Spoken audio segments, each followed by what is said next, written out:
Alléluia. Et je rends grâce à Dieu encore, en tout cas pour ceci. J'aime ça comme ça. Parce que c'est comme ça qu'on avait commencé. Hein, on était proches. Là, je me sentais loin de tout le monde. Et tout le monde me visait avec leurs questions. Mais là, on est ensemble. Amen. Là, on est ensemble. C'est plus convivial, c'est plus proche et puis c'est beaucoup mieux. Amen. Alléluia. Maintenant, je voulais d'abord rendre grâce à Dieu pour tout ce qu'il est en train de faire ces derniers temps. Et nous sommes en train de vivre un temps exceptionnel dans le Seigneur. Il y a une musique, hein? Non. Ça, c'est comme une radio. Ah, c'est moi. Aïe, aïe, aïe, aïe. Attends.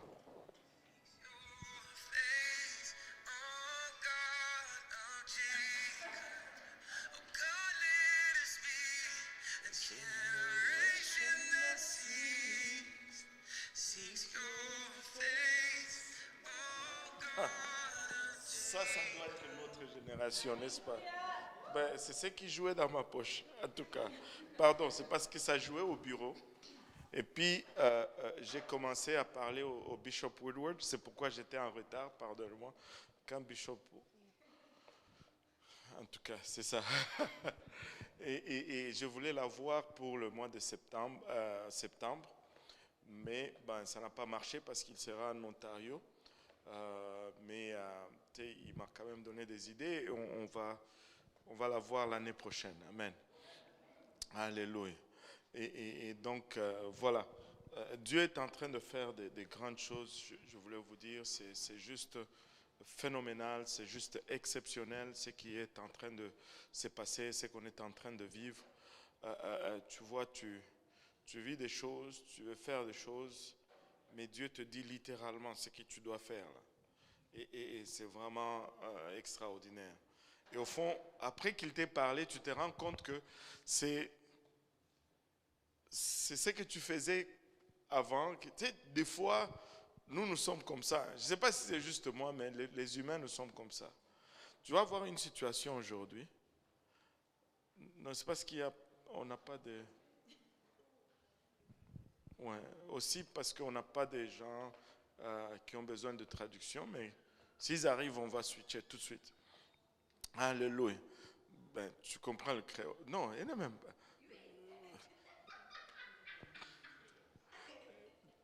Tu vois, je ne sais pas pourquoi je te mets souvent en Haïti. Parce que tu es marié à... Ouais, voilà, c'est ça.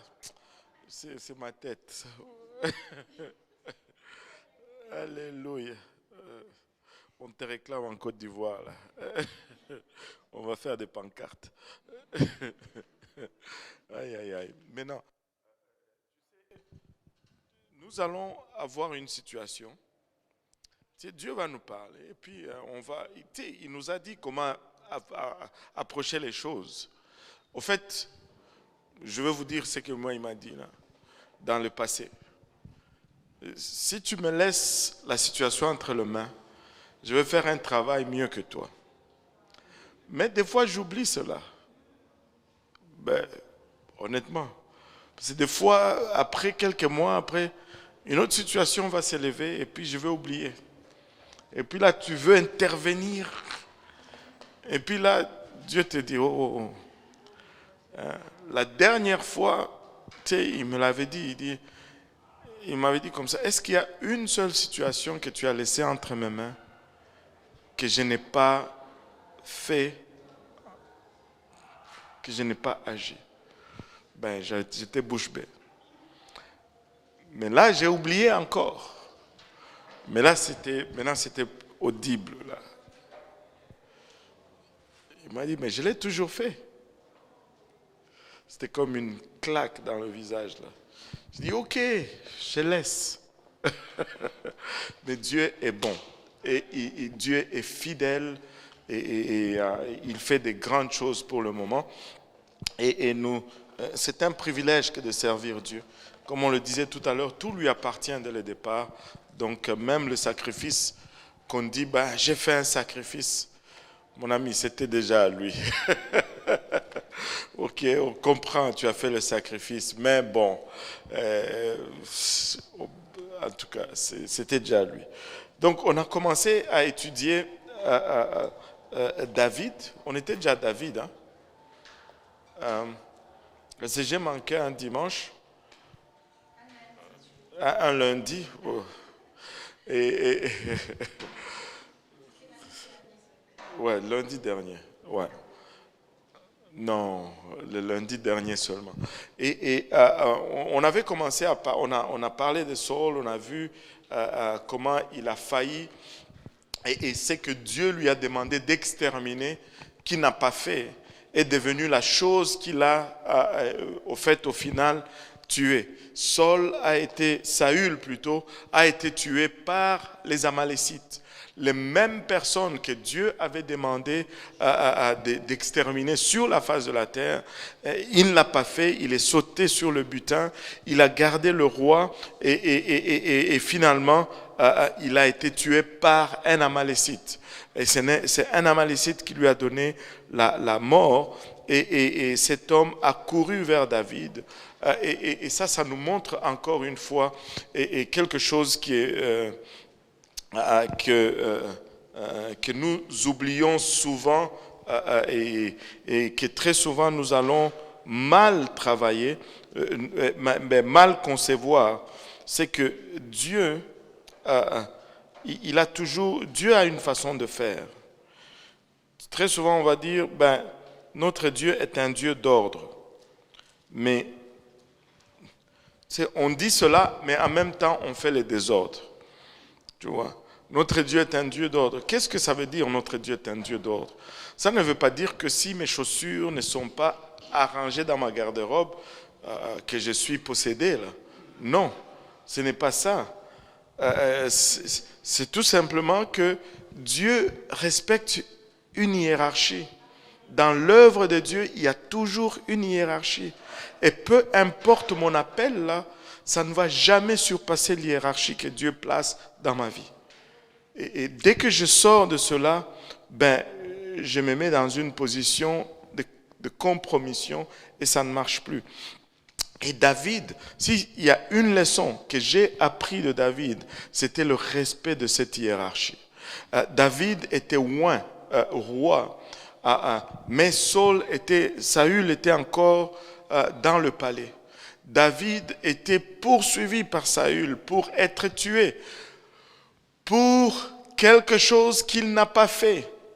Mais David n'a jamais levé son petit doigt pour se venger contre Saül. Dieu avait rejeté Saül, mais pour David, c'est Dieu qui avait placé Saül et c'est Dieu qui va prendre soin de Saül jusqu'à sa mort. Et David était poursuivi de caverne à caverne, d'un endroit à un autre, jusqu'à ce qu'il est allé même se cacher chez les ennemis.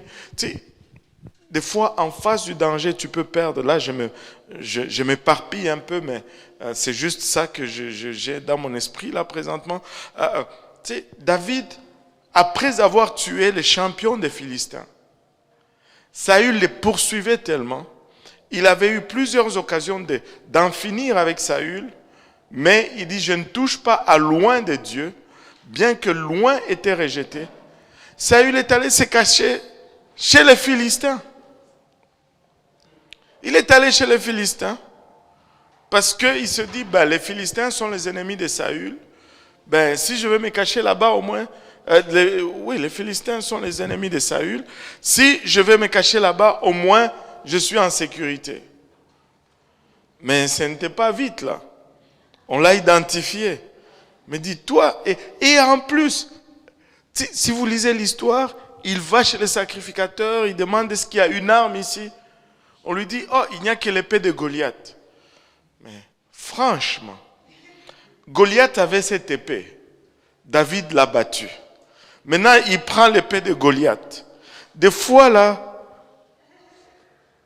ça ne marche pas dans notre tête. Là. Goliath avait cette épée. David avait 5 pierres. Mais avec une pierre, il a vaincu Goliath. Et là, il est en fuite. Il regarde l'arme de Goliath et dit, waouh, c'est ça maintenant qui va me donner la délivrance. Non! Et là, il est parti là-bas. Et après, on le regarde, on dit, mais c'est pas lui de qui les femmes chantaient que Saül a tué ses 1000, mais David a tué ses 10 000. Là, il a commencé à trembler, là. En plein milieu des Philistins. Vous savez qu'est-ce qu'il a fait? Je suis fou. Il a fait le fou. En fait, c'est ce qu'il était en prenant cette décision. Mais il a fait le fou. Il a commencé à baver. Mais les gens pensaient qu'il faisait juste des simagrées, là. Mais il ne faisait pas juste des simagrées. Il était en train de dire des alléluia. Il était intensement en train d'adorer Dieu. Oui, je n'invente pas. C'est exactement ce qu'il a fait. Parce que quand il dit, il a fait le fou. Le mot fou, là, ce n'est pas le mot fou qu'on utilise pour le fou. C'est le mot halal, où on a le mot alléluia, qui veut dire vraiment adorer. Oui. Et il a commencé à adorer comme un fou, là. Seigneur, si tu ne me sors pas d'ici. Et là, le roi Akis, il dit, mais c'est quoi ça? Vous m'amenez un autre fou ici. Et là, on le sort de là. Et c'est comme ça qu'il est sorti sain et sauf de la situation. Et notre raisonnement, des fois, là, les mêmes choses que Dieu nous délivre, nous voulons retourner encore. Et anyway, je ne sais pas où j'allais avec tout ça là, mais bon, gloire à Dieu quand même. Et David, nous avons parlé de comment il s'appelle encore? Samuel est allé chez Isaïe et pour oindre un roi. Et Isaïe a sorti tous ses enfants, ces 7 garçons, c'était tous des costauds, beaux de figure, et des vrais rois, quoi. Mais il vient pour oindre le premier, pas lui. Oindre le deuxième, pas lui. Le troisième, pas lui. Et jusqu'à ce que tout se passe. Et là, finalement, il demande, mais est-ce que c'est ça vraiment là? Et c'est là tous tes garçons? Mais David n'était pas là. David était où? Il était dans le champ. Hein? Il était dans le champ en train de prendre soin des brebis de son père. Et ça, voilà. Ça, c'est une autre grande leçon. La vie de David est pleine de leçons. Une autre grande leçon. Et tous ceux qui viennent me voir très souvent pour me poser des questions en ce qui concerne le ministère, j'utilise David. Tu sais, l'appel de David dans la vie de David, c'était quoi? Être roi. Mais il n'a jamais couru après devenir roi. Il n'a pas travaillé pour devenir roi. Il n'a forcé, il n'a pas fait une campagne. C'est une campagne ou une campagne? Une campagne. Il n'a pas fait une campagne électorale. Il n'a pas vendu des t-shirts avec voter David sur lui. Il n'a pas distribué des pagnes ou des casquettes. Il était dans le champ en train de s'occuper des brebis de son père. Tu veux trouver ton appel? Sois dans le champ, en train de s'occuper des brebis du Père. Et c'est comme ça que tu tombes dans ton appel. Ça a toujours arrivé comme ça. Ce qu'il y a à faire pour gagner les âmes, fais-le. Et l'appel de Dieu va te trouver là où tu es en train de faire. Ça ne faillit jamais. Je suis appelé à être ici. Travail. Moi, je n'ai jamais su à quoi j'étais appelé. Je faisais juste des études bibliques. Et puis je me suis retrouvé là. Allô? Et c'est simple. Et David était dans le champ. il paissait le brebis de son père. Lorsqu'on vient l'appeler, David, ton père t'appelle. Oh, papa m'appelle. Et tu pouvais le voir prendre son sac et son bâton, le petit garçon, les vents dans les airs, en train de courir vers la maison. Et papa l'a appelé. Et regardez, tous ceux qui étaient là pour la job, Dieu a dit non, pas lui, non, pas lui, non, pas lui. Tous ceux qui avaient appliqué pour le ministère, au fait, le Seigneur dit non, pas toi, non, pas toi, non, pas toi.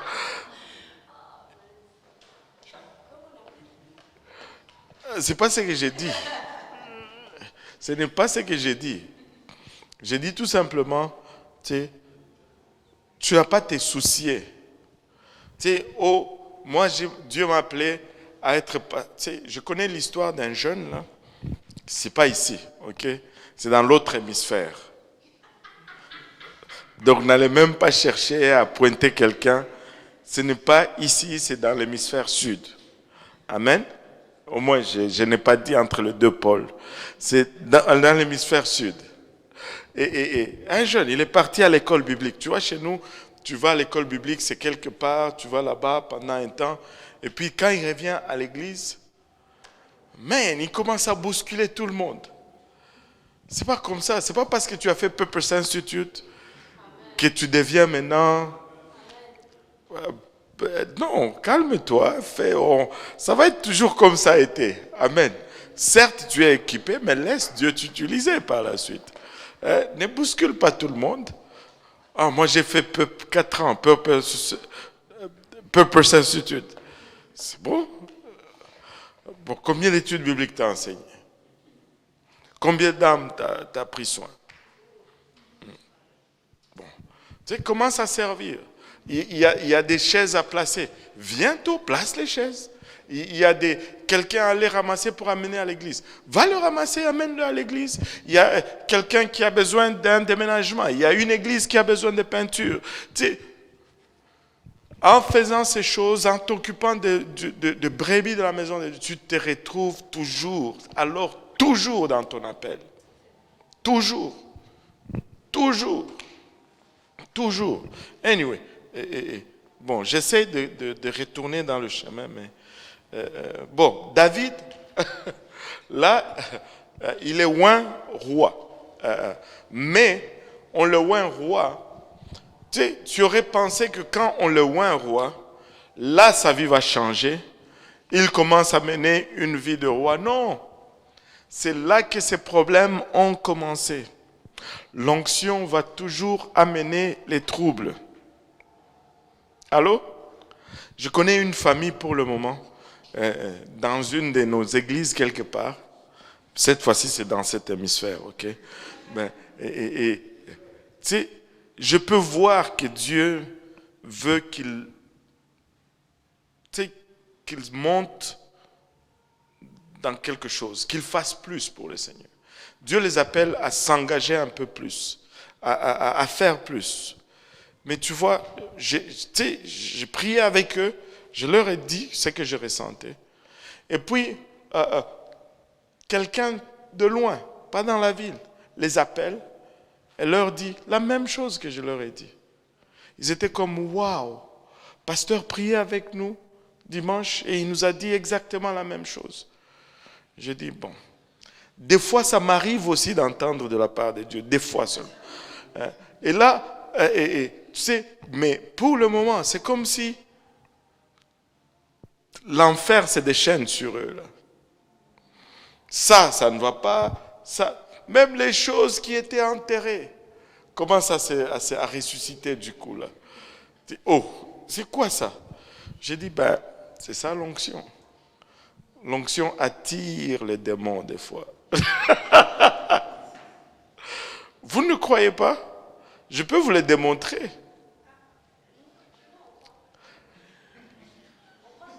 Je ne veux pas dire que je vais faire venir des démons ici, là. C'est pas ça. Ce que je veux dire, c'est ceci. C'est ceci. Le Seigneur, avant son ministère, qu'est-ce qu'il a fait? 40 jours. C'est quand il a fini son jeûne. Ce n'est pas un ange qui l'a rencontré en premier, là. Tu aurais cru que, waouh, après 40 jours et 40 nuits, là, ça va être, les anges vont être là. Wow, il va même pas, quand il marche, là, il va pas toucher le sol, là, il va flotter. Vous savez, ses pieds touchaient à terre, et la première personne qu'il a rencontrée, c'est le démon. Quand tu es loin, les démons vont venir pour te tester.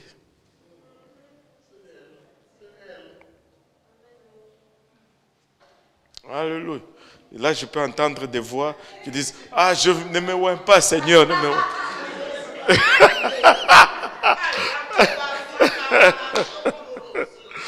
Non, n'ayez pas peur. Ça me rappelle un jeune qui venait ici à l'église un jour. Hein, il est venu à l'église, il avait la tête basse. Je descendais des escaliers là, j'ai dit, ah, comment ça va, frère? Il me dit, ah, ça va pas, le diable a été sur mon cas toute la semaine. J'ai dit, mais c'est pas pour ça que tu dois marcher tête basse comme ça. Relève la tête, souris, ne montre pas que, il dit, oh non, je peux pas faire ça. Il était très sérieux. Je dis, mais pourquoi? Il dit, si je fais ça, il va penser qu'il ne fait pas assez, il va faire plus. Je dis, mais c'est pas avec un tel raisonnement qu'on va avoir la victoire, là. Hein? Hein? J'étais dépassé, là. Il me dit, il va penser qu'il ne fait pas assez. Non, on ne peut pas fonctionner comme ça. Amen. Hein? On vit pour Dieu, on marche pour Dieu, on se bat pour Dieu, on pousse, on travaille, on avance et on garde cette bonne attitude. Maintenant, David est roi sur Israël, mais il ne va pas tout de suite dans le palais. Il ne va pas tout de suite s'asseoir sur le trône. Et après cela, tout ce qui suit, c'est qu'on voit d'abord, on peut regarder ça aujourd'hui.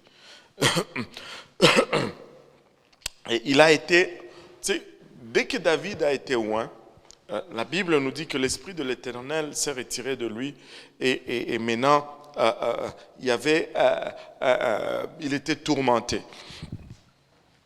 Et il a été conseillé de faire venir quelqu'un qui jouait de la harpe et ça lui portait soulagement. Quand on jouait, on adorait Dieu, on jouait de la musique à côté de lui, il était soulagé. Il n'était pas délivré, mais il avait la paix pour un moment.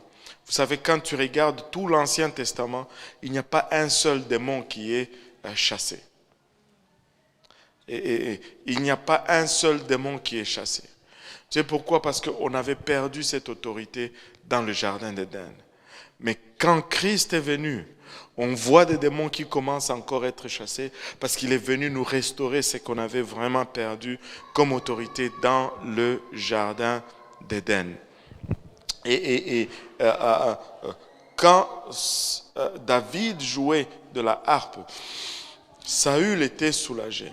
Et je pense qu'on a vu ça la semaine passée, la semaine d'avant, qu'au début, quand David jouait, Saül était soulagé, mais quand par la suite, David a combattu Goliath, et on va regarder un peu le combat avec Goliath aujourd'hui, on va prendre du temps sur David un peu, et quand David a eu le dessus sur Goliath, Saül a commencé à le regarder différemment. Et quand Saül a commencé à avoir du mépris sur David, l'instrument de David ne fonctionnait plus sur Saül. C'était le même David, c'était cette même harpe, c'était la même onction, mais ça n'avait plus d'effet sur lui. Tu sais pourquoi? Parce qu'il méprisait maintenant la source de sa paix. Et ça ne fonctionnait plus.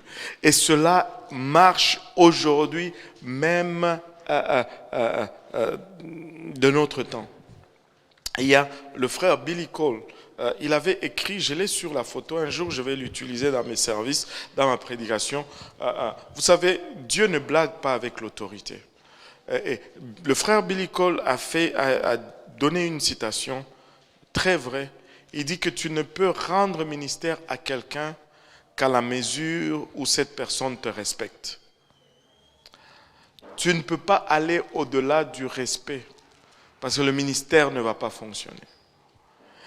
Quand quelqu'un te respecte, tu peux lui rendre ministère. Mais si la personne ne te respecte pas, le ministère ne va pas fonctionner. Mais oublie ça.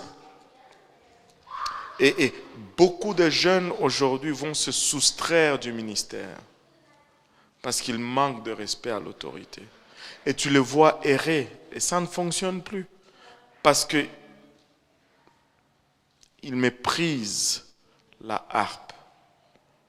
Ils méprisent la harpe. Cette harpe qui une fois les a conduits à la vérité, une fois les a délivrés des emprises profondes. Mais parce que tu méprises cette harpe, la harpe ne fonctionne plus dans ta vie. Rien n'a changé, mais ton attitude te met hors de couverture. Tu vois. Et c'est ce qui est arrivé avec Saül. David jouait avec la harpe, mais la paix ne venait plus. Et Saül a pris son javelot, il a essayé de tuer David, mais David s'est échappé et on verra cela après. Et regardons aujourd'hui la bataille de David avec Goliath. Amen. Ça, je pense, c'est une des histoires la plus racontée dans la Bible. David et Goliath. Amen. Et je ne sais pas si vous vous rappelez de la prédication du Bishop Woodward là-dessus. Et quand on avait la conférence en ligne, là, il dit tu n'es pas David. Enfin, je ne suis pas David. Parce que dans nos histoires, on s'imagine toujours dans la peau du héros. I am not David. Alléluia. On veut être David, mais souvent, on n'est pas David. Voyons le contexte de la bataille un peu de David et Goliath. Hein, sœur, comme tu as un micro, tu vas nous faire la lecture, non? On met toute la salive que tu as épargnée pour venir parler en créole, au moins on va l'utiliser quand même. Et 1 Samuel 17 à partir du premier verset. Les Philistins réunirent leur armée pour faire la guerre et ils se rassemblèrent à Soko qui appartient à Juda. Ils campèrent entre Soko et Azekah à Éphès Damim. Saül et les hommes d'Israël se rassemblèrent aussi. Ils campèrent dans la vallée des Térébintes et ils se mirent en ordre de bataille contre les Philistins. Les Philistins étaient vers la montagne d'un côté et Israël vers la montagne de l'autre côté. La vallée les séparait. Un homme sortit alors du camp des Philistins et s'avança entre les deux armées. Il se nommait Goliath, il était de Gath. Et il avait une taille de 6 coudées et un empas. Sur sa tête était un casque d'airain et il portait une cuirasse à écailles du poids de 5000 cycles d'airain. Il avait aux jambes une armure d'airain et un javelot d'airain entre les épaules. Le bois de sa lance était comme une ensouple de tisserand et la lance pesait 600 cycles de fer. Celui qui portait son bouclier marchait devant lui. Le Philistin s'arrêta et s'adressant aux troupes d'Israël rangées en bataille, il leur cria: « Pourquoi sortez-vous pour ranger en bataille? Ne suis-je pas le Philistin et n'êtes-vous pas des esclaves de Saül? Choisissez un homme qui descende contre moi. S'il peut me battre et qu'il me tue, nous vous serons assujettis. Mais si je l'emporte sur lui et que je le tue, vous nous serez assujettis et vous nous servirez. » Le Philistin dit encore: « Je jette en ce jour un défi à l'armée d'Israël. Donnez-moi un homme et nous nous battrons ensemble. » Saül et tout Israël entendirent ces paroles du Philistin et ils furent effrayés et saisis d'une grande crainte. Maintenant, regardez ceci. Je viens de googler rapidement là, la taille de Goliath. Il faisait près de 3 mètres. 3 mètres là, c'est comme... hein? Ouais, c'est beaucoup. C'est beaucoup. En tout cas, il se pencherait là dans le plafond, là. Il aurait la tête baissée. Là. Et c'est beaucoup, 3 mètres. Et imaginez-vous un colosse de même. Là. Ce n'était pas... Moi, en tout cas, quand je m'imagine Goliath, je ne vois pas comme... Tu vois, des fois, dans à la télé, tu vois des gros là qui font la sumo. C'était pas un sumo, là. Moi, je pense qu'il était musclé, bien taillé, mais un géant, mais un colosse. Tu le regardes comme ça, tu as peur. C'était tu sais, on les appelle un frigidaire, là. C'est carré. Et tu sais, 3 mètres, c'est beaucoup, là.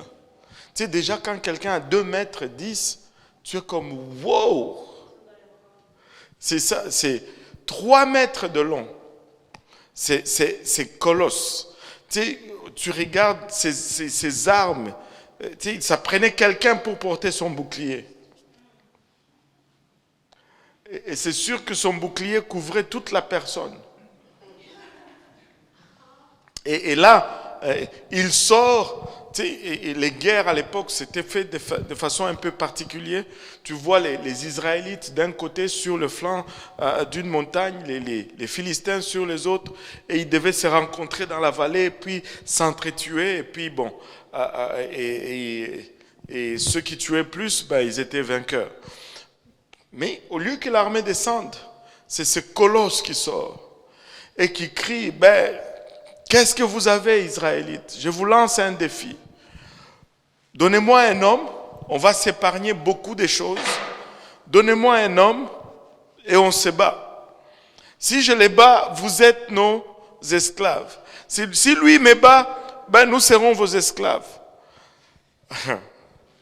Là, tout le monde est regardé à côté de lui. Moi, l'autre, et tout le monde était effrayé juste par la taille de la personne. L'armée de l'Éternel était complètement déroutée. Ils auraient voulu s'engager dans un combat face à face, mais ils étaient tous désorientés. La Bible nous dit que Saül et tout Israël entendirent ces paroles des Philistins et ils furent effrayés et saisis d'une grande crainte. Oh, s'il y a quelque chose dans laquelle la Bible est précise, c'est dans le choix de mots. Ils étaient effrayés. Non seulement ils étaient effrayés, mais ils étaient saisis d'une grande crainte. Tu sais, quand tu es saisi d'une grande crainte, c'est-à-dire la peur te contrôle, la peur te saisit. Tes décisions sont maintenant basées sur la peur. Ils étaient tous cachés et personne n'osait bouger son petit doigt de peur que tu ne veux même plus te gratter. Parce que si tu te grattes, on dit, ah, tu as levé le doigt, c'est toi qui vas y aller.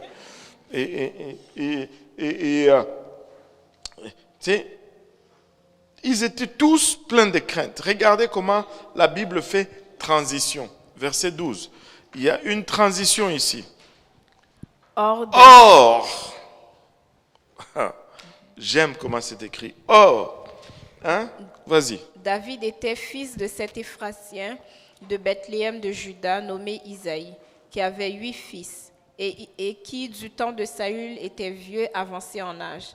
Les 3 fils aînés d'Isaïe avaient suivi Saül à la guerre. Le premier-né de ces 3 fils qui étaient partis pour la guerre s'appelait Eliab, le second Abinadab et le troisième Shama. David était le plus jeune, et lorsque les 3 aînés eurent suivi Saül, David s'en alla de chez Saül et revint à Bethléem pour faire paître les brebis de son père. Le Philistin s'avançait matin et soir et il se présenta pendant 40 jours. Isaïe dit à David, son fils, « Prends pour tes frères cet épha de grains rôtis et ces 10 pains et cours au camp vers tes frères. Porte aussi ces 10 fromages et au chef de leurs milliers. Tu verras si tes frères se portent bien et tu m'en donneras des nouvelles sûres. Ils sont avec Saül et tous les hommes d'Israël dans la vallée des Térébintes, faisant la guerre aux Philistins. David se leva de bon matin, il laissa les brebis à un gardien qui prit sa charge et partit comme Isaïe le lui avait ordonné. Lorsqu'il arriva au camp, l'armée était en marche pour se ranger en bataille et poussait des cris de guerre. Israël et les Philistins se formèrent en bataille, armée contre armée. David remit les objets qu'il portait entre les mains du gardien des bagages et courut vers les rangs de l'armée.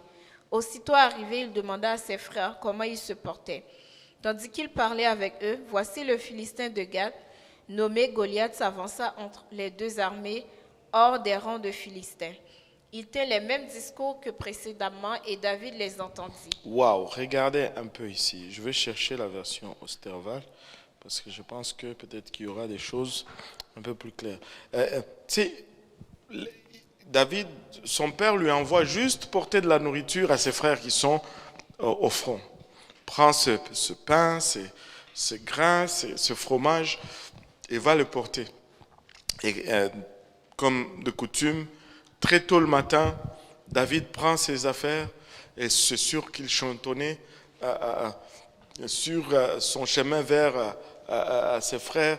L'Éternel est mon berger, je ne manquerai de rien, je ne manquerai de rien. Et c'est là que le psaume 23 est venu. Non, et il était en route maintenant vers la bataille. Il arrive là-bas, il donne les provisions, mais il veut voir ses frères. Il va les chercher et tous ses frères sont alignés avec tous les autres soldats. Et au moment où il arrive, le Goliath aussi sort avec son discours de tous les jours. Et comme d'habitude, et tout Israël est en panique. Personne n'ose lever le petit doigt. Et le verset 24 nous dit, et tous ceux d'Israël, à la vue de cet homme, s'enfuyaient de devant lui et tremblaient de peur. Imaginez-vous un peu, tu vas voir les soldats de ton pays. Il y a une personne qui sort de l'autre côté. Ok, on est d'accord que quand même la personne, c'est quand même une méchante personne, mais les soldats de ton pays fuient et ils tremblent. C'est la réaction d'un jeune homme normal va être un découragement total. Ceux qui sont déjà dans la bataille, ceux qui sont aguerris, et ils tremblent, ils ont peur.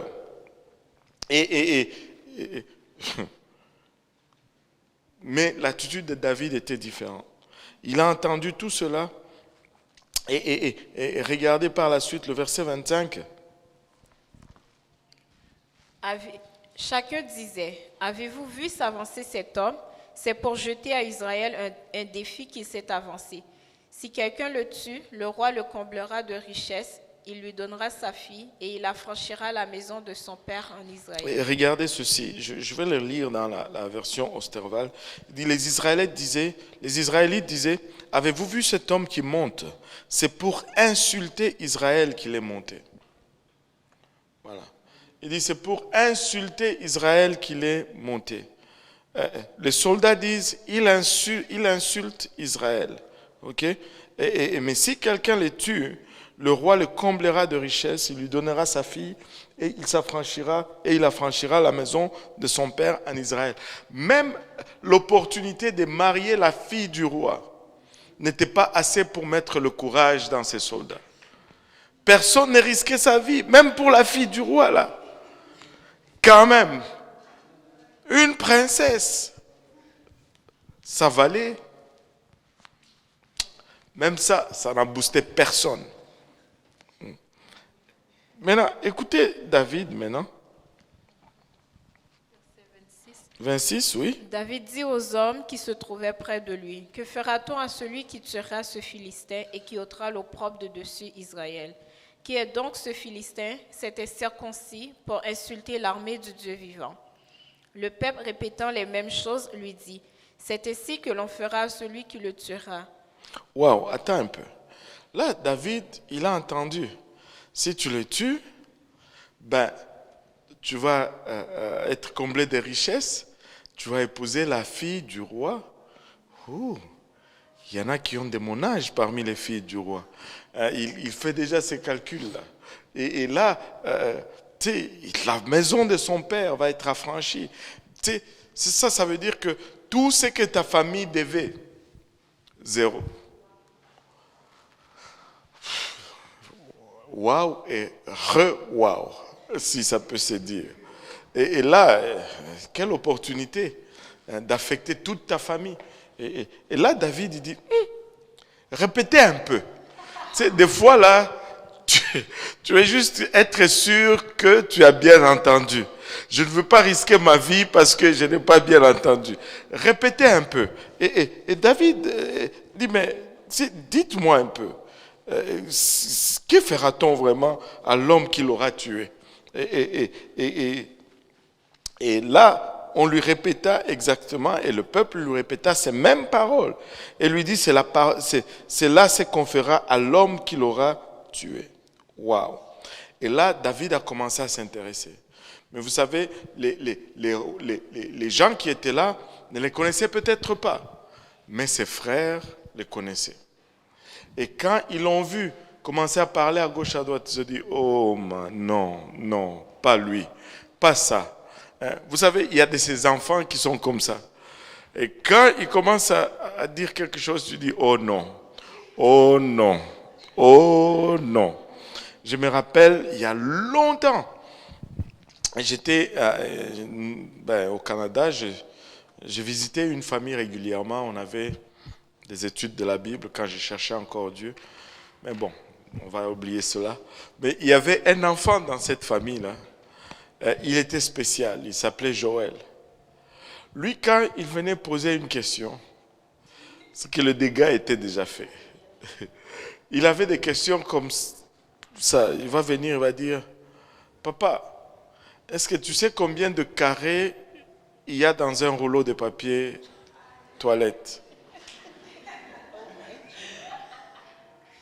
Son père allait dire, ah, moi je ne sais pas. Il dit, moi je sais, je les ai comptés. Il va prendre le rouleau de toilette, il va déchirer.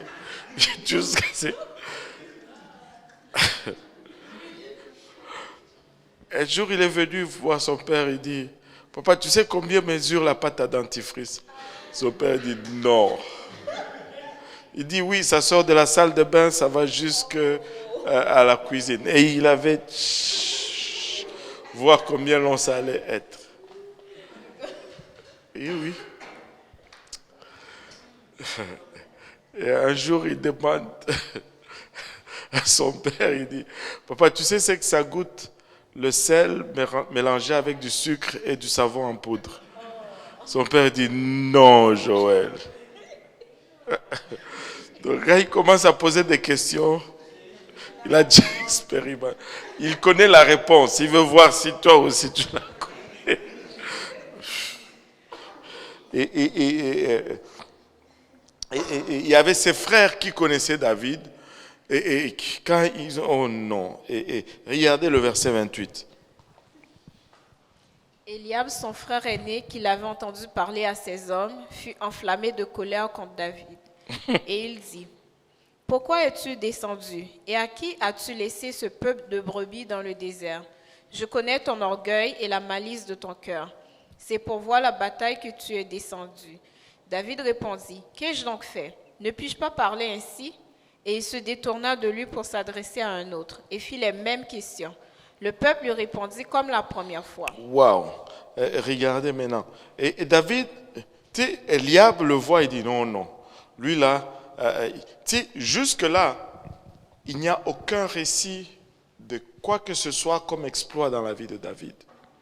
Jusque-là, la seule chose qu'on connaît, c'est qu'il jouait de la harpe pour Saül. Il gardait les brebis. On ne mentionne aucun acte de bravoure. Rien. Et là, mais c'est sûr que Eliab connaissait quelque chose en ce qui concerne le caractère de son frère. Il dit, oh non. Oh, il faut qu'on intervienne tout de suite. Hé, viens ici, toi là. Qu'est-ce que tu es en train de demander aux gens là? Et Eliab était fâché. Il dit, pas fâché parce qu'il... C'était une colère de protection. Des fois, on va se fâcher contre toi parce qu'on t'aime. Allô? Et Eliab était fâché contre lui parce qu'il ne voulait pas que David se mette en danger. Et là, il dit, sa colère s'enflamma, il lui dit, pourquoi es-tu descendu? Et à qui tu laissais ces peu de brebis au désert? Tu sais, Eliab va essayer de les chercher maintenant dans ce que David aime, au fait. Il dit, mais pourquoi tu es ici? À qui est-ce que tu as laissé les brebis de la famille? Vous savez, on a dit que Isaïe avait combien de garçons au total? Oh, come on. 8. Man, je vais commencer à faire passer des examens maintenant ici. Vous allez être plus attentifs. Isaïe avait 8 enfants, 8 garçons. On a dit combien ont suivi Saül à la bataille? 3. Bon, voilà. Heureusement, Jeff a sauvé la mise là. Parce que sinon, le silence allait être prolongé. 3 ont suivi. Donc, c'est-à-dire, il y en avait 5 autres. Et là, David vient le rejoindre. Donc, il y avait 4 autres frères qui étaient quelque part. Mais pourquoi Eliab s'inquiète si les brebis sont entre les mains de qui? Il y avait quelque chose dans la vie de David. Il y avait une situation dans leur famille. C'est comme si David, c'est celui qui s'occupait de ces choses-là. Allô? Et là, David répondit, mais qu'est-ce que j'ai fait maintenant? Qu'est-ce que j'ai fait? Je n'ai fait que demander. Je n'ai rien fait. Et là, il dit, n'est-ce pas une simple parole? C'est ce que Osterwald dit. C'est juste une simple parole. Tu sais, la version King James va dire, il n'y a-t-il pas une bonne raison? Il n'y a-t-il pas une cause? Et je ne sais pas ce que Darby dit. Attendez, je vais voir Darby.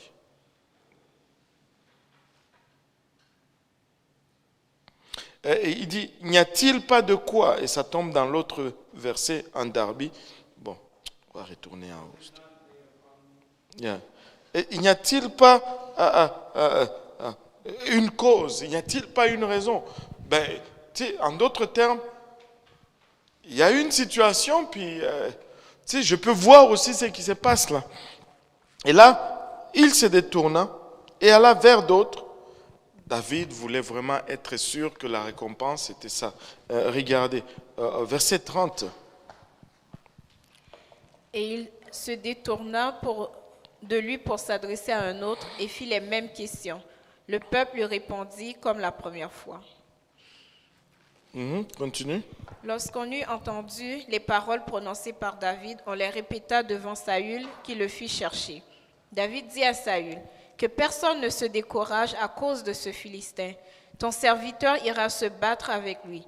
Saül dit à David, tu ne peux pas aller te battre avec ce Philistin car tu es un enfant, et il est un homme de guerre dès sa jeunesse.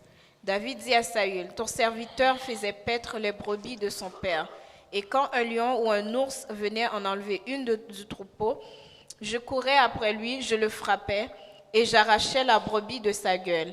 Et s'il se dressait contre moi, je le saisissais par la gorge, je le frappais et je le tuais.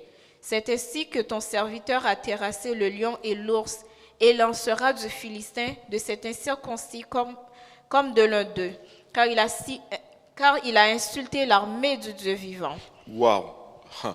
David dit, les paroles de David arrivent finalement à Saül, et Saül les fit chercher. Où est ce brave là qui veut aller se battre contre ces géants? On amène David chez Saül et Saül dit, c'est lui. Je peux m'imaginer l'étonnement de Saül. Toi? Et là, oui, moi. Et Saül dit, non, pas toi. Tu ne peux pas aller te battre avec. Oui, je vais aller. Avec sa voix qui n'était même pas encore mue. Et là, Saül lui dit, mais regarde, toi tu es juste un enfant. Lui là, il a fait des combats depuis son enfance.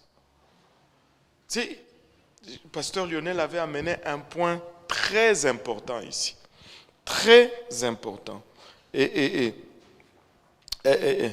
il dit, regarde, mais Saül dit au verset 33 à David, tu ne peux aller contre ces Philistins pour combattre contre lui, car tu n'es qu'un jeune homme. Et lui est un homme de guerre dès sa jeunesse. Attends, si lui, il est un homme de guerre de sa jeunesse, donc il avait commencé à faire la guerre dans sa jeunesse. Mais il ne veut pas que Saül, plutôt David, aille faire la guerre dans sa jeunesse à lui. Oh Seigneur Jésus, et que nous faisons souvent cela dans l'Église. On va essayer de protéger, tu sais, laisser les enfants, tu sais, aller évangéliser. Laissez les enfants prier.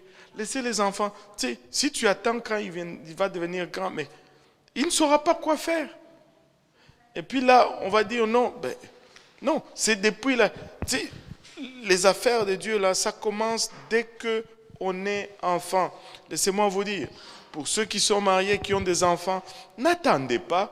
Écoutez, assainissez votre bibliothèque. Commencez à lire la Bible avec votre enfant. Dans la Bible, là, il y a des belles histoires. Les meilleures histoires sont dans la Bible. Allô? Meilleures histoires, ce n'est pas Cendrillon. Allô? Ce n'est pas le roi lion. Toutes ces choses sont truffées de choses occultes et incultes. Tu sais, il faut lire. Tu sais, je n'avais jamais remarqué cela, mais on m'a fait remarquer ceci. Avez-vous remarqué que dans tous les films, soi-disant pour enfants, que Disney fait, les parents meurent toujours?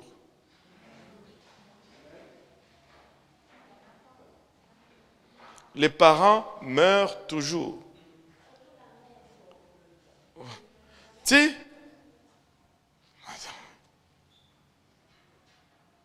ouais, là vous cherchez là, vous commencez à les passer une après l'autre. Et à chaque fois vous vous rendez compte que même les Bambi, ses parents sont morts, Cendrillon, ses parents sont morts, Blanche-Neige, ses parents sont morts, les rois lions, ses parents sont morts. C'est tout le temps la mort des parents.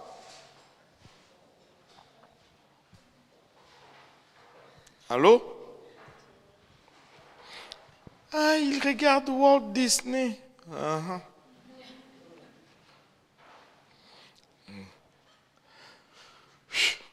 Lisez la Bible aux enfants. Lisez la Bible aux enfants. Et regardez. Quand on dit ça, on nous prend pour des extrémistes. Mais laissez-moi vous dire ça. Moi, je ne partage pas cela juste en théorie. Nous l'avons mis en pratique et ça fonctionne. Tu sais, nous, je vais témoigner un peu. On est venu à l'église. Tu sais, moi, je ne suis pas né dans une famille pentecôtiste. Là. J'étais converti, j'avais 30 ans d'âge. Et ma femme était enceinte de 7 mois de Sifa quand elle s'est fait baptiser ici à l'église.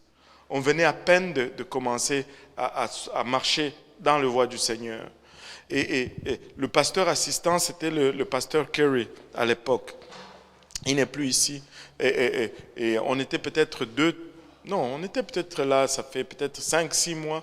Un jour, il est venu à la maison et on a commencé à parler. On ne connaissait pas tout.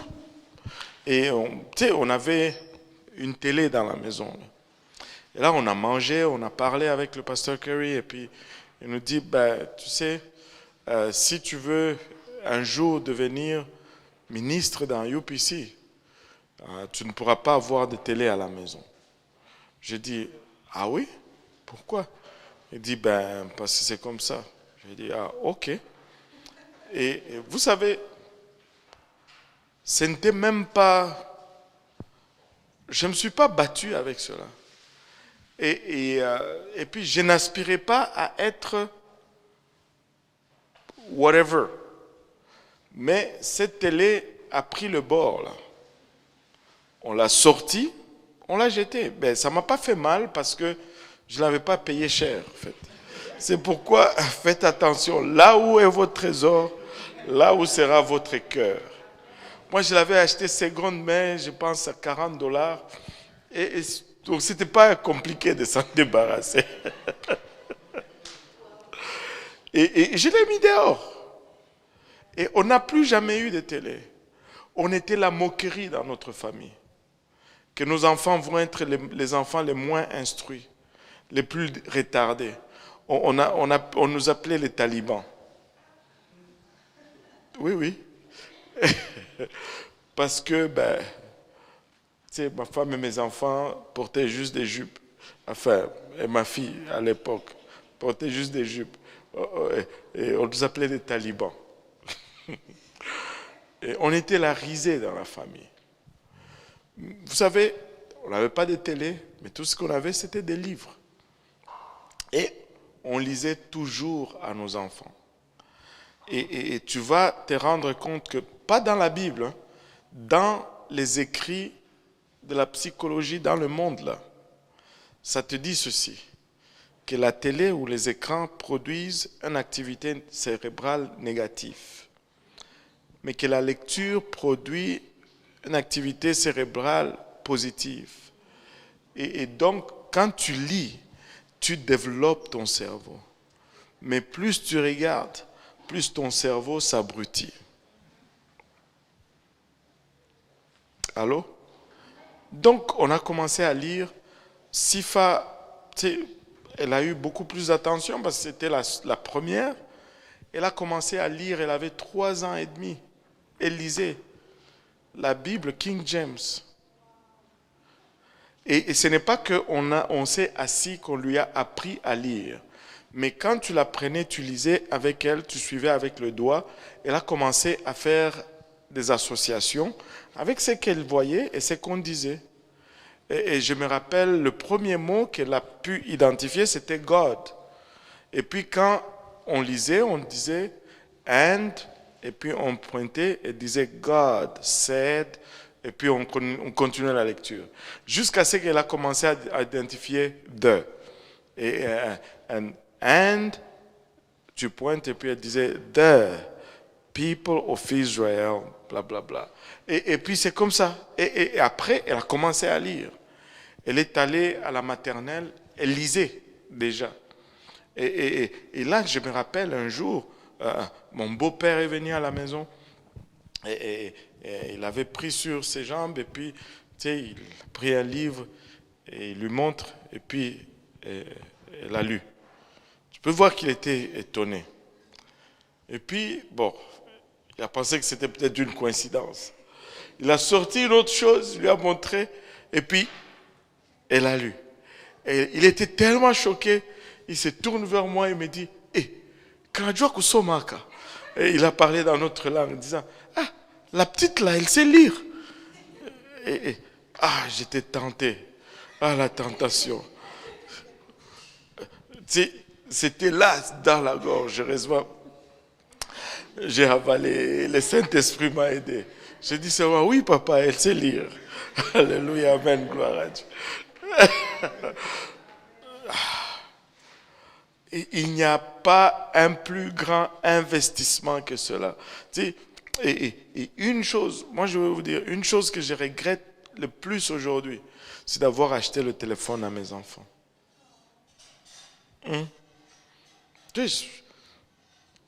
Je pensais qu'on était sortis du bois, mais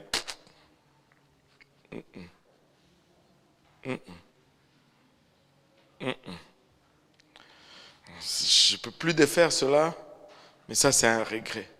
Et mettez la parole, commencez avec les enfants quand ils sont jeunes, lisez-leur la parole de Dieu, et lisez-leur les livres. Il y a plein de livres d'histoire biblique pour les enfants. Oui, c'est une question, non? Ah, c'est pas une question? Tu t'es gratté seulement. Ah, ben vas-y, dis-le.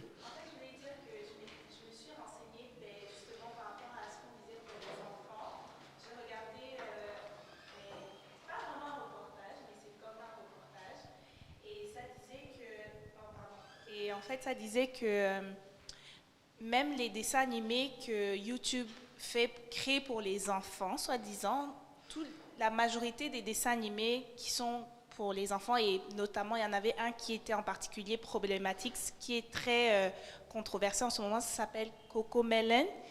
C'est que même la musique de CoComelon est faite de telle sorte que quand l'enfant l'entend, il est capable de dévaler les escaliers, de tomber juste pour aller regarder CoComelon. C'est vraiment des dessins animés qui sont faits avec les couleurs et les animations. C'est fait pour que le cerveau de l'enfant continue, soit en fait Addict. overstimulated, de sorte qu'il soit addict. Et en fait, dans les dessins animés, ils font toujours en sorte que les caractères ou les personnages vont avoir des comportements négatifs. Et les enfants vont recréer ces comportements négatifs-là, en fait. Donc, c'est pour ça qu'il y a beaucoup d'enfants de plus en plus jeunes qui sont exposés aux écrans, qui vont avoir des réactions négatives envers les parents, de rébellion, de crise. Et il y a tout un mouvement en ce moment, plus aux États-Unis, qui s'est renseigné là-dessus, en fait, et qui font ce qu'ils appellent la détox à leurs enfants de 2, 3, 4, 5 ans. Wow. Et ils font une détox de ces dessins animés-là qui ont été vraiment catégorisés comme étant overstimulating et qui génèrent des comportements agressifs et négatifs envers les enfants. Et en 2 semaines, les enfants qui passaient au travers de cette détox-là redevenaient obéissants, dormaient mieux la nuit, ne se réveillaient plus au milieu de la nuit à faire des crises, etc. etc. Et c'est ce que je voulais juste dire. Wow. Et regardez, si nos enfants sont les biens les plus précieux que nous possédons, nous allons nous assurer que nous investissons nos meilleurs des efforts dans nos enfants. Voilà. C'est très, très important. Il faut commencer avec les enfants quand ils sont enfants. Il ne faut pas attendre, il ne faut pas dire que c'est un enfant. Non, il est en train de se former. Au fond, la psychologie dit ceci, que 90% de ce que tu vas devenir quand tu seras adulte est déterminé dans les 6 premières années de ton enfance. 90% de ta personnalité, de quel genre de personne que tu vas être, est déterminé dans les 6 premières années d'un enfant. Et ce n'est pas une coïncidence que l'école commençait justement après cette période d'adaptation. Parce que la famille est le meilleur environnement pour apprendre comment interagir dans la société et toutes ces choses. Mais nous, on prend nos enfants maintenant, on les envoie en garderie, au lieu de les laisser en famille. Et là, c'est... Alléluia. Il essayait de passer inaperçu, mais bon, on ne l'a pas aidé là. Alléluia. Bon, ça fait... Bon, on a fini pour aujourd'hui. Alléluia. Non. Et donc, bref, ça c'est juste une parenthèse aujourd'hui pour dire que il faut commencer avec les enfants parce que les enfants c'est important. Amen. Il faut commencer alors que David était jeune, mais Saül dit, tu ne peux aller contre ces Philistins pour combattre contre lui car tu n'es qu'un jeune homme. Et lui est un homme de guerre dès sa jeunesse. Donc, moi je ne peux pas utiliser ma jeunesse pour devenir un bon soldat, mais lui, il a utilisé sa jeunesse pour devenir un bon soldat. Non, c'est pas comme ça. Et là, David a dit, bon, là, je vais sortir toutes mes cartes. Il dit, lorsque ton serviteur paissait les brebis de son père, il venait un lion ou un ours, et là, David raconte des choses secrètes de sa vie. Quand il gardait les brebis, un lion est sorti. cet enfant n'était pas comme tous les autres enfants, je ne sais pas, un lion. La plupart d'entre nous, qui ne sommes même plus des enfants, on va disparaître d'ici là. Le lion venait, prenait une brebis, David allait après le lion. Il frappait, il arrachait la brebis. Et le lion venait après lui, il frappait, tuait le lion. Et là, l'ours veut s'aventurer dans la même affaire. L'ours, il trouve aussi son compte. Il règle et le compte de l'ours et le compte du lion. Écoute, quelqu'un qui a tué un ours et qui a tué un lion, là, tu dis, écoute, vas-y, va te battre et regarde. Mais qu'est-ce qu'on apprend vraiment de plus profond dans ça? C'est que David a eu des victoires en privé avant qu'il ait des victoires en public. Et ça vient rejoindre ce que tu dis, ce que la Bible dit, le Seigneur dit, si tu pries dans les lieux secrets, ton Père qui est dans le ciel et qui voit va te rémunérer ouvertement. On ne peut pas avoir des combats publics si on n'a pas eu des victoires publiques, si on n'a pas eu de victoires privées. Et il faut que dans le privé, on ait d'abord de victoires. Amen. Et n'eût été ce moment. Et David n'était pas comme ces gens d'aujourd'hui. Quand il tue un animal, il va prendre sa tête, il va l'empailler et le mettre dans son salon. Si tu allais dans le salon de David, tu ne trouvais pas la tête du lion là, comme trophée. Tu ne trouvais pas la tête de l'ours comme trophée. Il a eu cette victoire et ça reste là. Et n'eût été ce moment, on n'allait jamais savoir de ce qui s'était passé dans la vie de David. Alléluia. Et regardez par la suite. Verset 38. Saül fit mettre ses vêtements à David, il plaça sur sa tête un casque d'airain et le revêtit d'une cuirasse. David ceignit l'épée de Saül par-dessus ses habits et voulut marcher, car il n'avait pas encore essayé. Mais il dit à Saül, « Je ne puis marcher avec cette armure, je n'y suis pas accoutumé. » Il s'en débarrassa, il prit en main son bâton, choisit dans le torrent 5 pierres polies et les mit dans sa gibecière de berger et dans sa poche. Puis, sa fronde à la main, il s'avança contre le Philistin. Maintenant, regardez un peu. Saül lui dit, je vais te donner mon armure.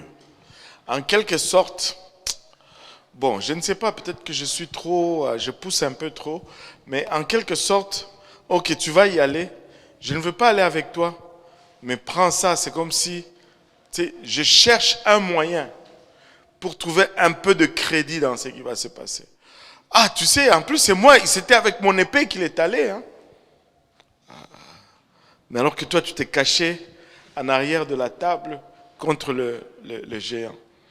Mais David essaye l'armure et dit, ça ne marche pas. Ce n'est pas ce que je suis habitué à utiliser. Saül avait eu des victoires avec ses armes. Oh oui, tu peux lire la vie de Saül. Il a eu des victoires avec ces armes-là. Mais David n'était pas accoutumé avec ces armes. Laissez-moi te dire ceci. Sois qui tu es. Allô? Sois qui tu es. L'autre, c'est peut-être, sois qui tu es. Dieu ne va pas nous utiliser tous dans les mêmes choses. Allô? Ce n'est pas que parce que Dieu ne m'utilise pas dans le domaine qu'il t'utilise que je suis moins que toi. Non. Nous avons plusieurs aptitudes, plusieurs ministères, mais tous ensemble, quand nous venons, nous formons un corps. Tout le monde n'est pas appelé à prêcher, tout le monde n'est pas appelé à enseigner une étude biblique, tout le monde n'est pas appelé à chanter, tout le monde, mais nous ne sommes pas tous des yeux. Nous ne sommes pas tous la bouche. Ce n'est pas parce que je ne peux pas chanter que je suis moins spirituel que la sœur Maureen. Non.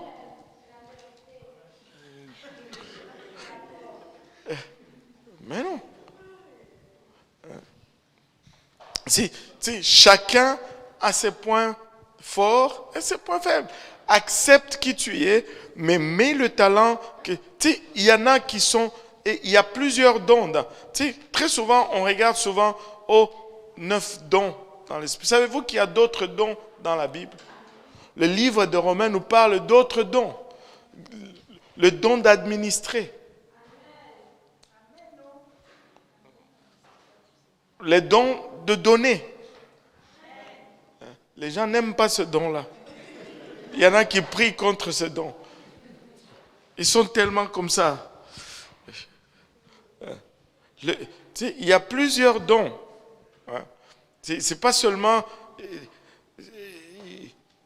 Il y en a qui sont forts juste dans l'aptitude d'organiser. Il y a une fille qui vient maintenant à l'Est. Elle a mis en place un système à l'Est, là. En un temps de mouvement.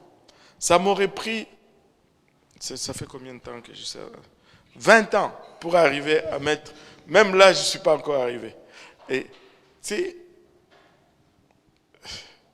elle a mis un système en place, pour les visiteurs et tout, on est en train d'implémenter cela. Il va y avoir peut-être 2 personnes à l'entrée et avec 2 iPads. Quand quelqu'un vient, on prend son nom, c'est comme une espèce de questionnaire là. Tu remplis dans le questionnaire et ça envoie directement les réponses dans un fichier. Et on va garder ce fichier pour faire un suivi. Et on va générer des lettres qu'on va envoyer directement à ceux qui sont venus pour la première fois. J'étais comme, mais toi tu as déjà? J'étais comme, Mayak. Et elle m'en parlait, elle me dit, pasteur, je veux que tu m'en fasses un petit mot de bienvenue que je veux. Il fallait que tu m'impliques là-dedans. Pauvre moi. C'est comme, il y a des gens qui sont doués comme ça, là. Ils vont peut-être pas, je ne sais pas, imposer la main sur quelqu'un, que quelqu'un tombe, mais on en a besoin. Alors, ils ne sont pas moins spirituels. Alors, on a besoin de tout le monde. Il y a des gens, il y a des gens qui sont juste doués dans ranger l'église. Ils vont voir quelque chose de déplacé, ils vont le faire. On en a besoin. Mais il y a d'autres qui sont doués dans le don de déranger l'église. On dirait que quand c'est en ordre, ça les dérange. Alléluia.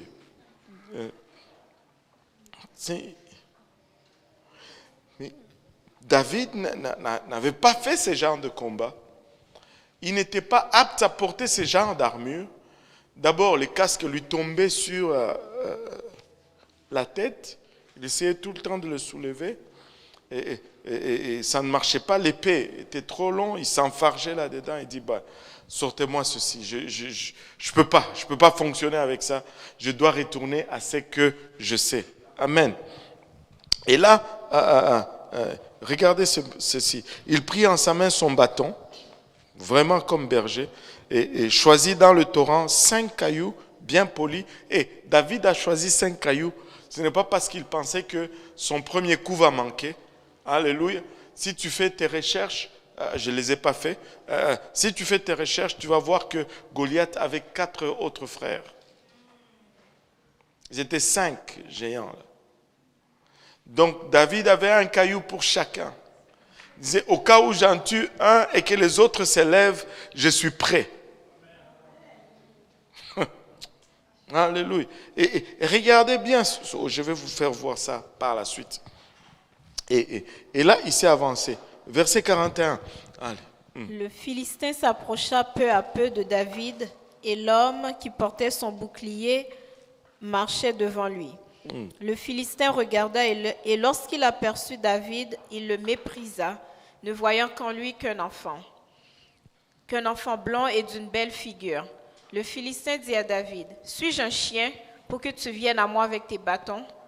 Et après l'avoir maudit par ses dieux, il ajouta, viens vers moi, et je donnerai ta chair aux oiseaux du ciel et aux bêtes des champs. David dit aux Philistins, tu marches contre moi avec l'épée, la lance et le javelot, et moi je marche contre toi au nom de l'Éternel des armées, du Dieu de l'armée d'Israël que tu as insulté. Aujourd'hui, l'Éternel te livrera entre mes mains, et je t'abattrai, je te couperai la tête. Aujourd'hui, je donnerai les cadavres du camp des Philistins aux oiseaux du ciel et aux animaux de la terre. Et toute la terre saura qu'Israël a un Dieu. Et toute cette multitude saura que ce n'est ni par l'épée ni par la lance que l'Éternel sauve, car la victoire appartient à l'Éternel, et il vous livre entre nos mains. Waouh! Et regardez un peu ceci. Quelle bravoure! Quelle bravoure! Et le Philistin le regarde et dit, mais c'est quoi ça? Vous m'envoyez un petit garçon? Je veux faire une bouchée de lui. Et là, il le maudit par ses dieux. Aïe, aïe, aïe. Et il dit, viens aujourd'hui, je vais donner ton cadavre aux oiseaux du ciel et machin. Et là, David répond aux Philistins, il dit, ouais, il nomme ses armes. Il dit, tu viens contre moi avec tous ces armes, mais moi, je viens contre toi au nom de l'Éternel des armées, du Dieu des armées d'Israël que tu as insulté. Et regardez ceci, ça c'est quelque chose de très puissant. David va contre le Philistin. David connaît l'Éternel. Mais David ne connaît pas le nom de l'Éternel. Il fait référence au nom de l'Éternel. Allô? Il dit, je viens contre toi au nom de l'Éternel des armées, du Dieu de l'armée d'Israël que tu as insulté. Mais il ne cite même pas ce nom. Pourquoi? Parce qu'il était dans l'ancienne alliance. Et il ne connaissait pas le nom. Il s'y réfère. Mais savez-vous quoi? Il a eu la victoire. Mais combien d'avantages, nous qui connaissons le nom, nous qu'on appelle le peuple du nom, quand nous citons les noms, combien d'avantages allons-nous avoir des victoires?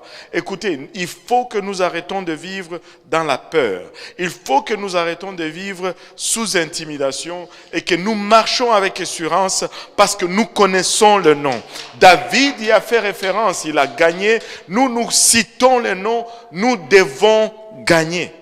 Nous devons sortir victorieux de toute bataille. De toute bataille. Amen. Alléluia. Et David était comme, aujourd'hui l'Éternel te livre entre mes mains. Je te tuerai, je te couperai la tête, je t'ôterai la tête. Et je donnerai aujourd'hui les cadavres du camp des Philistins. Et David il dit, non seulement je vais te tuer, mais tous ceux qui sont en arrière de toi là, je vais les finir également. Parce que David savait que quand Dieu commence un travail, il le finit toujours. Écoutez, nous devons agir selon la connaissance que nous avons du Dieu que nous servons. Il dit, des oiseaux, et toute la terre saura qu'Israël a un Dieu. Il y a toujours un but. Et le but, c'est la gloire de Dieu. Le but, c'est la connaissance de Dieu. Très souvent, nous passons à côté des victoires parce que nos motivations ne sont pas à la bonne place. David n'y allait pas pour se faire un nom. David y allait pour faire connaître ce Dieu d'Israël. Et il dit, et toute cette assemblée saura que l'Éternel ne délivre point par l'épée, alléluia, ni par la lance, car la bataille, ô Seigneur, est à l'Éternel, qui vous livrera entre nos mains, alléluia. Et le verset 48, et comme les Philistins, regardez ceci. Aussitôt que le Philistin se mit en mouvement pour marcher au-devant de David, David courut sur le champ de bataille à la rencontre du Philistin. Wow! Je ne sais pas si vous avez vu cela. Le Philistin commence à marcher. Écoutez, on parle d'un gars de 3 mètres là. On ne parle pas un gars de 3 mètres. Il se met en avance vers David avec sa lance qui mesure plus que David. Et là, la réaction normale aurait été de reculer un peu. Non seulement David avance, Mais il n'avance pas en marchant d'un pas hésitant. Il avance en courant. Il court vers les Philistins. Il charge vers les Philistins. Même lui-même, là, il devait se dire, cet enfant est malade. Il court vers lui. Ça ne fait pas de sens. Il court vers lui. Et un prédicateur, il avait probablement raison, nous a dit ceci. David s'est mis à courir vers le Philistin parce qu'il savait que du moment que ce gars avait insulté l'Éternel, son temps était compté. Et il ne voulait pas arriver trop tard, de peur que Dieu utilise quelque chose d'autre pour les tuer. Alléluia. Il s'est mis à courir pour ne pas manquer le moment. Parle de la foi, non. Non. Il a couru vers lui, et à la rencontre du Philistin. Et pendant qu'il courait, regarde, le Philistin avance, et David avance, avec son voix de garçon. Et regardez, verset 49. Il mit la main dans sa gibecière, il prit une pierre et la lança avec sa fronde. Il frappa le Philistin au front et la pierre s'enfonça dans le front du Philistin qui tomba le visage contre terre. Waouh! Et David s'avance, il sort sa pierre, il met dans la lance. Et tu pouvais voir cette pierre-là voler littéralement droit dans son visage. Et écoutez, je ne sais pas s'il y a des gens habiles comme ça ici. Non? Même lancer les quoi? Les clés, c'est dur, hein?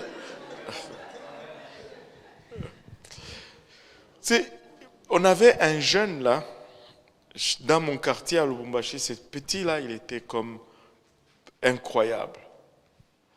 Il était bon avec les pierres.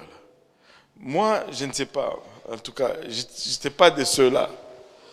Tu sais, un jour, on marchait, on voit un petit oiseau là, il regarde, oh, un petit oiseau. Il prend la pierre, l'oiseau était sur une branche là. Il a lancé la pierre, mais la pierre est allée à frapper la branche là. J'ai dit, moi là, j'allais arracher toutes les feuilles de l'arbre avant de m'approcher de l'oiseau.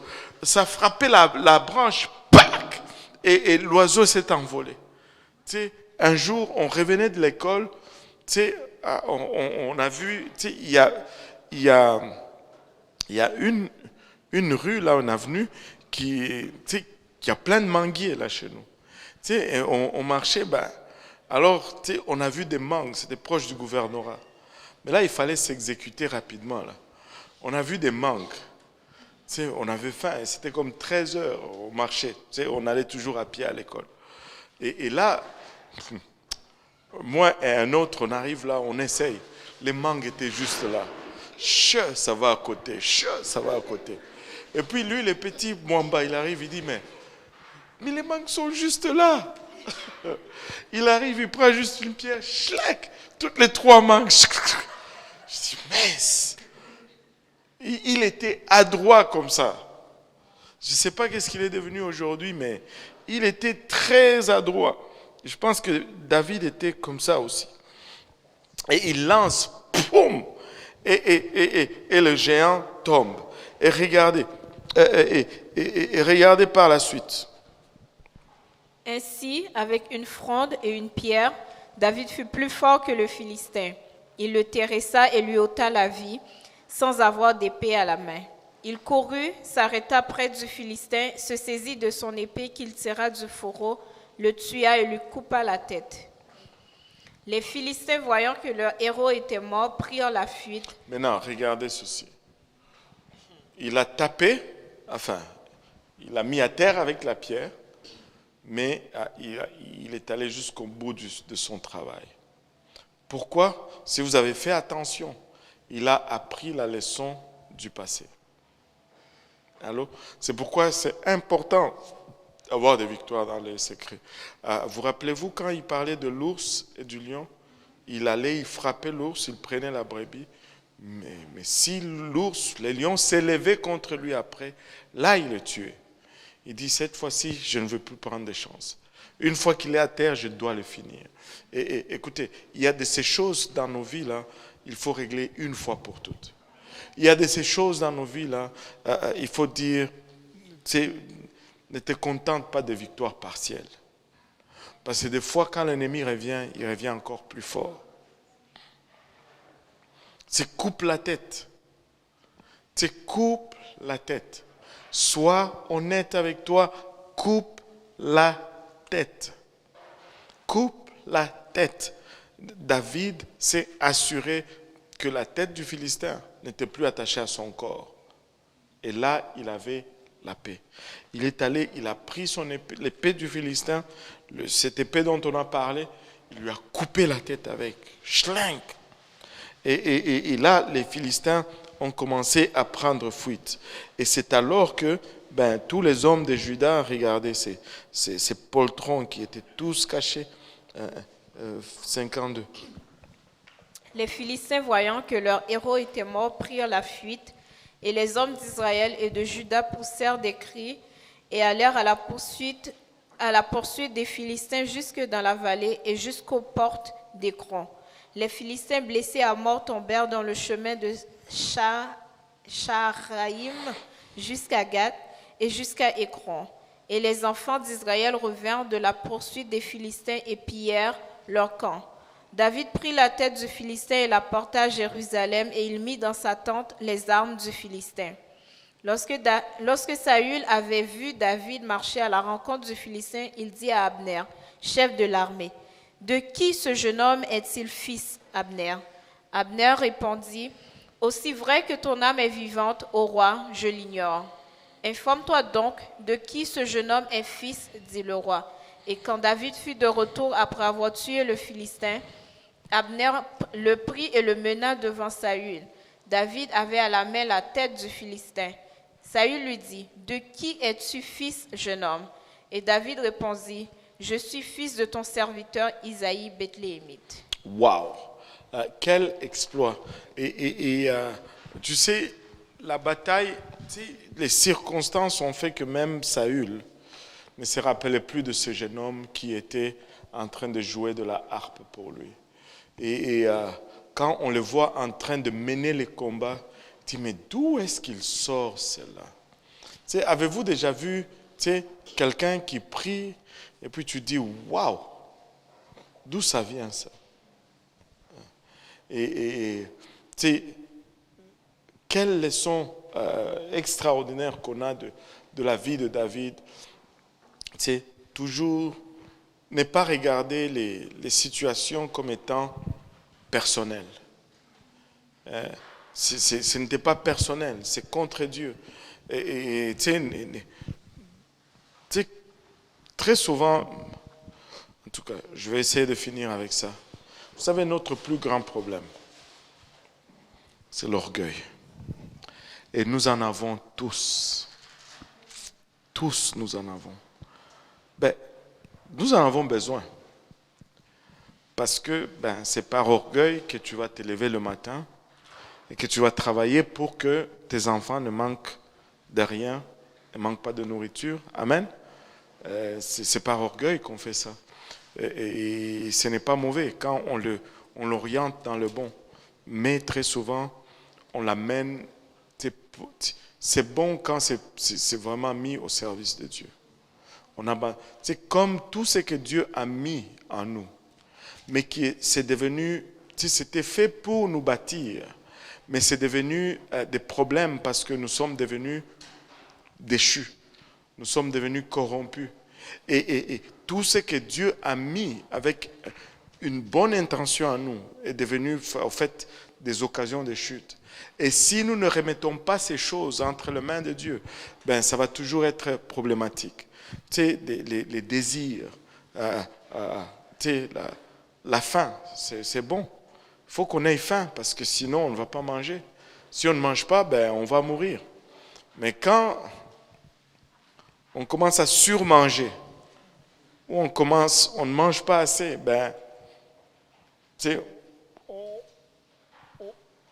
on a d'autres problèmes. Ce sont des je ne sais pas si je dois appeler ça des attributs ou des sentiments ou je ne sais pas, ou des traits, des caractéristiques, peu importe, choisissez le mot qui convient là-dedans. Mais Dieu a mis ces choses en nous.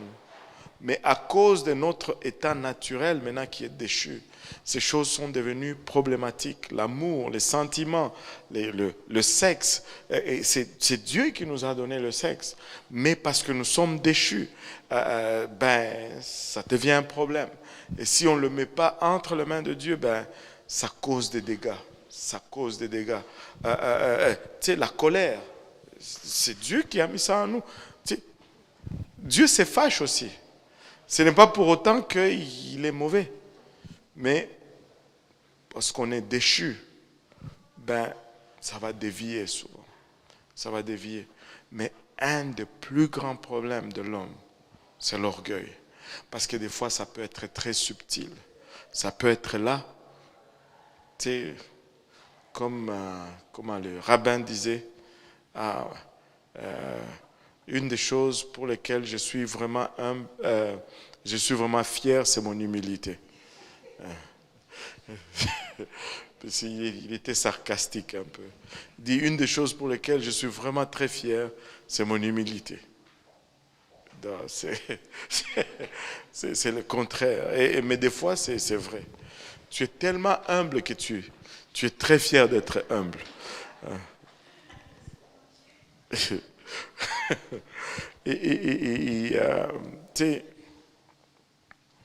Et si tu veux savoir vraiment si tu es humble, questionne ta motivation. Et si tu veux vraiment avoir la vraie réponse, sois honnête avec toi-même. Parce que des fois, il y en a qui questionnent leur motivation, mais qui te sort des réponses, tu te dis, ok, je laisse seulement. Mais sois honnête. Questionne-toi, mais sois honnête. Parce que, voilà. Et on va continuer avec David la prochaine fois. Et on va parler, la prochaine fois, on va parler de ses qualités, de ses défauts, et dans quoi il a failli. Et après, on va passer à Salomon. Est-ce qu'il y a des questions sur David?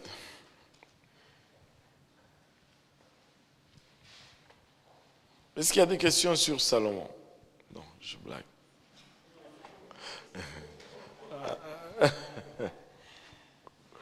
Alléluia. Pas de questions? Alléluia. Alors le Seigneur est bon, ou c'est plutôt l'arôme qui nous cause au silence? Si je pose encore une question, la nourriture va traîner. Donc je laisse seulement. Voilà. Ne venez pas me voir avec votre plat en main, là. Je vais refuser de répondre. Alléluia.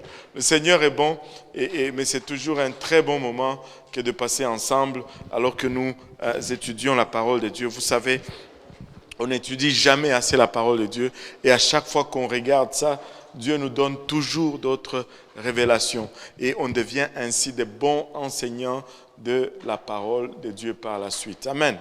Alléluia. Donc on va demander au doyen de nous conclure en prière, et comme ça, et de bénir également la nourriture.